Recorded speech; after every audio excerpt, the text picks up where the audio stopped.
This is Blair Phillips interviewing Paul Ryder, class of 1938. So, can you explain a little bit when you were here, what it was like in 38? Ooh, 1938. When I look at the building now, I can't remember.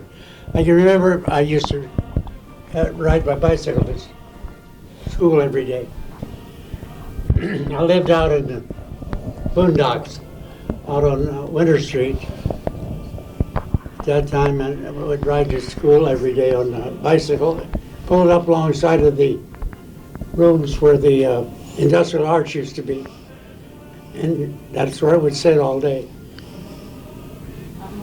And it was so different that I can't even just think of it now, of everything that went on. In fact, my homeroom was the Horace Greeley room. I don't know if you still have that room here or not, but it was right at the head of the ramps, the main ramps there, but which used to be the gymnasium. I don't know where the gymnasium is now. And they were all R's in that room because they arranged them by alphabet. Arranged the rooms. Maybe they still do. Do they?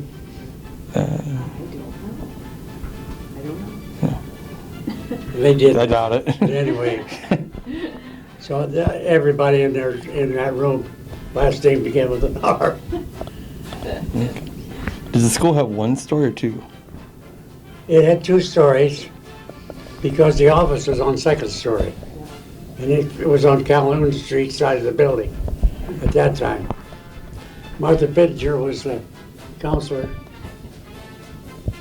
And, I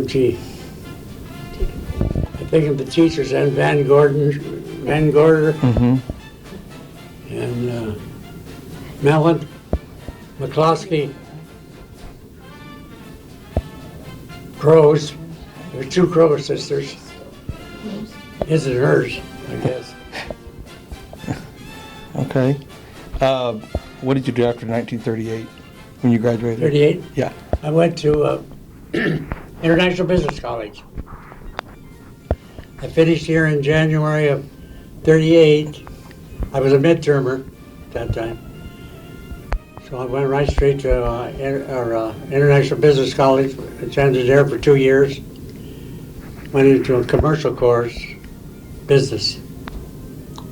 One thing about that school that I'll never forget is that no matter what you took, you had to know shorthand.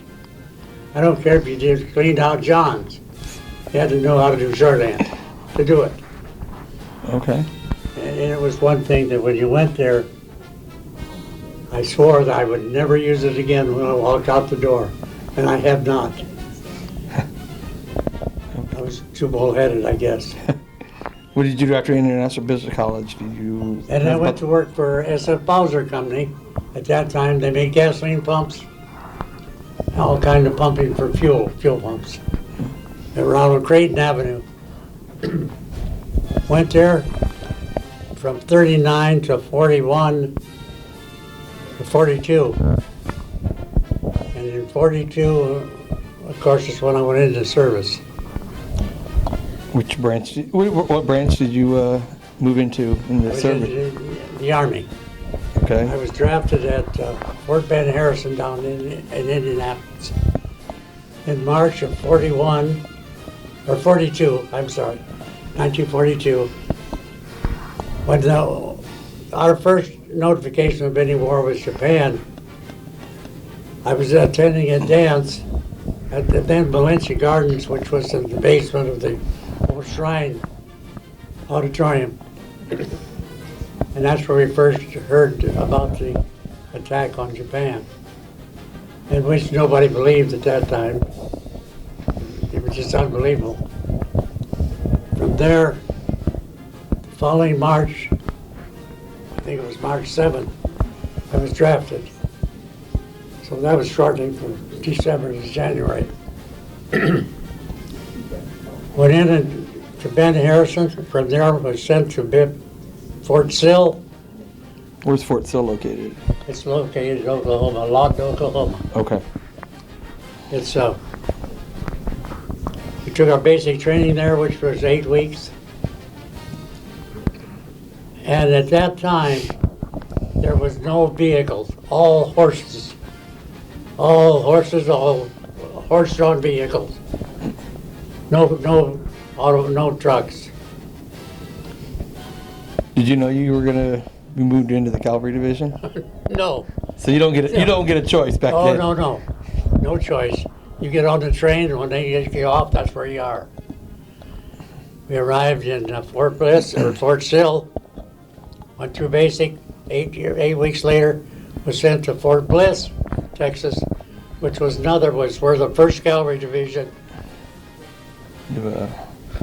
This is your first cavalry book. yeah, my first cavalry book. Okay. That's where I first went into that division, and it was all completely horse-drawn also.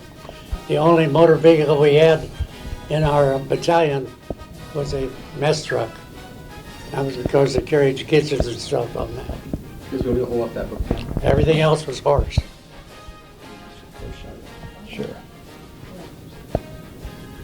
And then from Fort Bliss, you moved. Fort Bliss, well, I was there until I went there in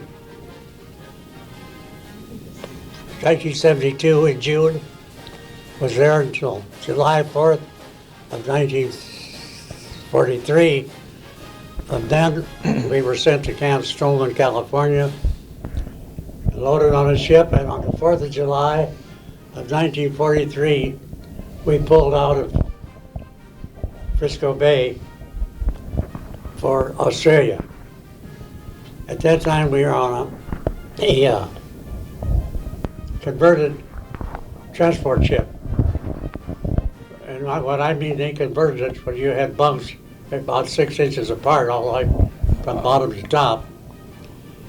And we were on the water for 25 days, going from Frisco to Brisbane, Australia. Unloaded there. I think it was in the fall of '43. And we're stationed there until February of the next year. Then we were moved to New Guinea. And we just fought no battle there. That was just a staging area. They were preparing us for our trip to the Admiralty Islands, which is that was where our first battle that we were engaged in. Our first battle with the 1st Cavalry Division, 82nd Field Artillery Battalion, A Battery. They landed there to get the airstrip. They wanted the airstrip because it was a means of getting closer to Japan. But it had a beautiful harbor, and that harbor was then converted to a ship restoration harbor, where the big ships would come in there and get repaired.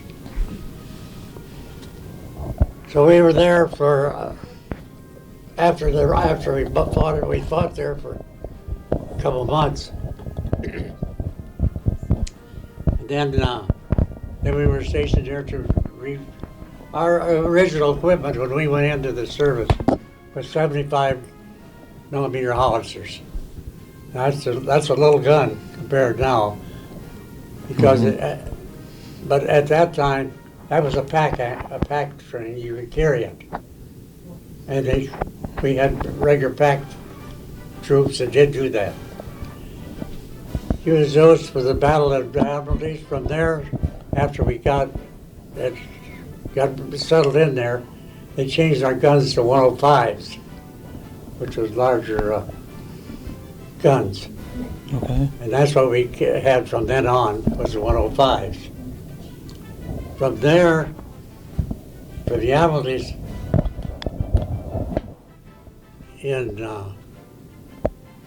it was the late summer of 44. Yeah, of 44. that when Douglas MacArthur was pushed out of the Philippines, he had said when he loaded on his boat, he said, "I will return." Well, when we landed there on Leyte, that was our next big battle, the biggest battle that we had getting back to towards Japan. That was the only contact I ever had with Douglas MacArthur, because he came ashore, and as you waited ashore, he says, "I have returned." And to him, it was a big thing, and well, it was too, because it was quite a battle there. We landed at Tacloban, fought for several months, then moved on to Luzon, which is a big island. That's the island where Manila is.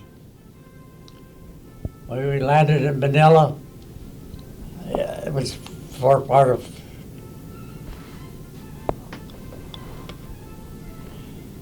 dates begin to bother me now. Yeah. I lose them. But anyway, from there we went to, they formed what we called a fast flying column to land at the Guyana Gulf, go immediately from there to Manila, just go through the lines, don't bother to stop and fight anybody. Just keep going until we get to Manila. As we were going into Manila, the Japs were on their hand there. They were waiting for us.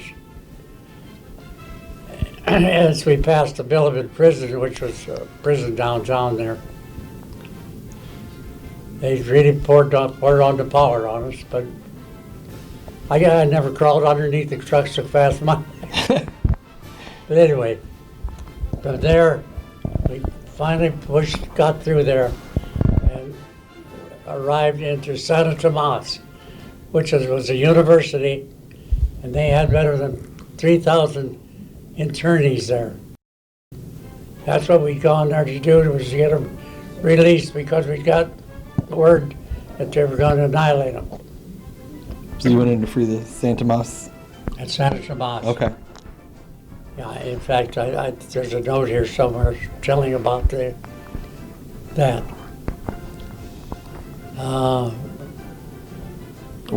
We finally got that battle taken care of, and more troops came out, followed us up, and got in there, and we got out okay. But the thing that was the most memorable about that trip was, you would go down the road, you might fight some Japs off the side, but you just kept going. So you didn't bother fighting them? We had to get there within 24 hours. Okay, so you basically the hurry up offense, get where you need to, and Yeah.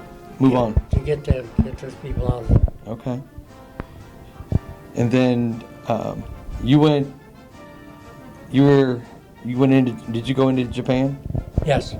And from Manila, after we had kind of got things cleaned up there, the bombs were dropped on Yokohama, or not Yokohama. Nagasaki and Yeah. Hiroshima. Hiroshima, yeah. And of course, then the Japs finally capitulated. And we were on one of the first ships that went in the harbor of Yokohama as the treaty was being signed. In fact, we passed so close to the reserve that we could see the MacArthur and all the Japs up there. The Japs all in their top hats, black tails, everything, signing the treaties. We landed in Yokohama. Finally, they took us on into the harbor, and we landed. And we wondered at the time, I hope the people know we're friends, because we were going to be stationed in a warehouse all night. Well, evidently they knew it, because they didn't bother us. We landed there, and I was there for about 25 days. And I was sent home. I had finally had enough points that I could come home. So on October of 1941, I was released from Camp Atterbury down in southern Indiana. Southern? Yeah. Yeah. Yeah. That's Southern Indiana. Yeah. Okay. Other than that, I didn't do anything. You didn't do anything. Fought a couple good battles. Yeah, we had a couple good battles, or Jap battle. Our one on Luzon was our most, Our Lady, I mean, it was our most intense. Hmm. So in you have a scrapbook right here. Yes.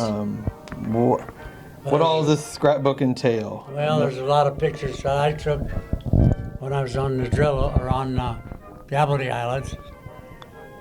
A lot of the names I can't remember anymore. I've tried to name them at the time, but I've forgotten them now. And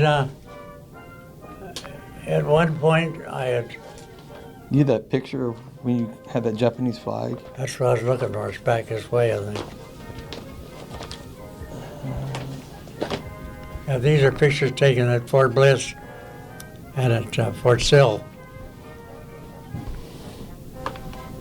I can't find. Yeah, there it is. That's the flag that I'd gotten off of the Jap. And his name was on there somewhere, his own. But the rest of them are all friends of his who had signed his flag for him before he went into service. And they all carried one of those. They each carry a flag with They each everybody's carried a name, flag. with their names on them? Yep. Yep. We had a Japanese. When I came home, I joined the Lions Club. Well, we had what we called Operation Operation Youth Exchange. And we used to have Japanese students come, and French and from all over. And we had a Jap student one year who came, and I showed her this flag, and she wondered if she could take it back with her to Japan. Well, I hated to part with it. I thought it was something of value. Later, she did go home, and she'd taken a picture of it and took it back with her, and she found the person it belonged to, or the family that it belonged to. So I did give it to her to take back to them, and which in turn they thought were very appreciative of it, and it meant more to them than it would be to me. To me, it was just a trophy. To them, it was part of her son or whatever's life. How'd you acquire the flag? I mean, did you take it off of a soldier, prisoner? Yeah, he was a dead soldier. Okay. We were on a camp out, patrolling out through the hills, and we ran onto this one, and I saw that flag sticking out of his back. And I took it out of his back. Okay. Didn't you say one time that the United States didn't know we had surrendered, the Japanese hadn't surrendered? The newspapers were on strike back then? The newspapers. Yeah.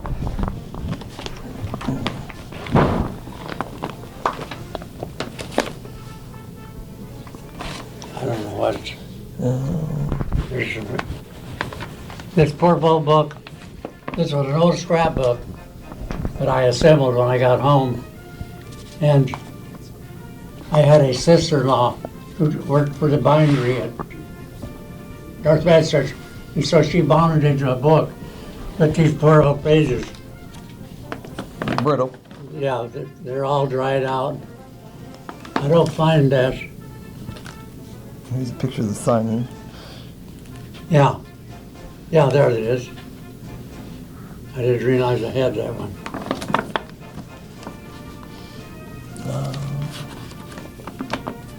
Well, I'll be darned. Oh.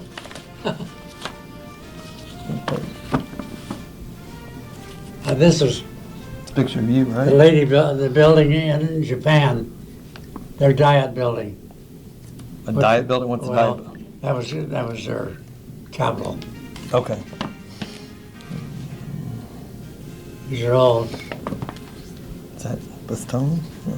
oh, here's, Oh. where's the elephantitis? Elephantitis one. Is, Oh. is that him? Yeah.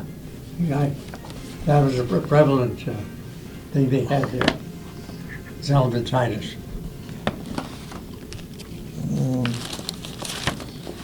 We're all, Books phone. yeah, that's my orders coming home. Okay. What was your ranking? Master Sergeant. Okay. So these are all your patches off the. Yeah, this is my every 6. That's the time of the service. There's my grade cards from Southside. They're from, these are from Smart School. Oh, Smart School? Yeah, Okay. and you'll come back to, these are all Smart School. That's where I graduated. Went to came to Southside. There's my grade card from Southside. I was not a student, I'll tell you. They didn't need to worry about A's on my card. They never messed them up. And there's the old Tea Party. What's a tea party? Well, they had a tea dances. They'd have tea dances here at school on Fridays, I think it was. Oh my gosh, I didn't know that. And your Ivy Day. Yeah, the Ivy Day. Oh, there's my graduation. Well, I guess I'm not gonna find that paper. There, when the war was over, to announce it to Fort Wayne, they had to drop papers from the air because the papers were on strike. I remember seeing it in there. They flew over. Oh, excuse me. They flew over and dropped them all over Fort Wayne. So just the local papers were on strike? Yes, Okay. yes. Not the world papers. Oh no, just City Gazette and News Sentinel. Well, I don't know which one. They were 2 papers then. They didn't come out of the same chute. That paper, that book is good to somebody, not me anymore. To you. You're sure welcome, Chuck. No. Yeah, because, you know, it meant a lot when I was doing it, but I forgot to make the names. And most everybody's gone, but I got pictures of it there. In fact, everyone from my division, or my particular battalion, or battery, I guess I would say, are gone. There's a picture of your. I used to attend, we have a convention every year, the 1st Cavalry Division has a convention every year. They still have them. They're in Killeen, Texas. And I used to attend them every year. But the last time I went, there was one other guy and myself, the only ones left from our outfit. So it meant nothing to me. Because now, of course, it's got the Vietnam, Korea, because the division is still active. It's still putting out members. How many were in it? How many members did you have? Did you start with? About 15,000. 15,000. Yeah, it was quite a large division. It still is. It has quite a place it's cleaned. Who commanded it? At the time I was there, it was Innes Swift, commander when we went into Manila to free the prisoners. He was in control of our unit that went in. Uh-oh. Okay. Well, thank you for sharing your story. The Alumni Association thanks you very much for coming in and noting that you graduated in 1938 and your grandson graduated from Southside in 1999. 97, excuse me. 97, what is GB? 92. 92. 97 was the best So, class. two alumni, and we appreciate you so much coming in and sharing these memories with And us. thank you for your service. Yes, Well, thank you. I'm glad to share any of this that you might want. You're welcome to it. Because I really have no, and it will mean nothing to anyone else, especially. Mr. Ryder, this is Adam Swinford, and he's the current principal. of Southside High Swinford. School. Yes. Well, Blair, why does stay there. Swinford We'll get mean a so picture much? of Victoria. Well, my dad had Blair in gym class. Once Long upon a time ago. My dad was a teacher for a long time in Yes, he Fort was. Wayne. Frank. Frank Swinford is my dad. Okay, then. Blair, turn this way just a little bit. We'll get the three of you together. Mr. Ryder, give Oh, us a smile. big smile. Smile Thank and you. be gay. Yeah, there you go. Thank you. Shit, that IU shirt was in there. No, your grandson has wonderful things to say about you. You don't see me that often.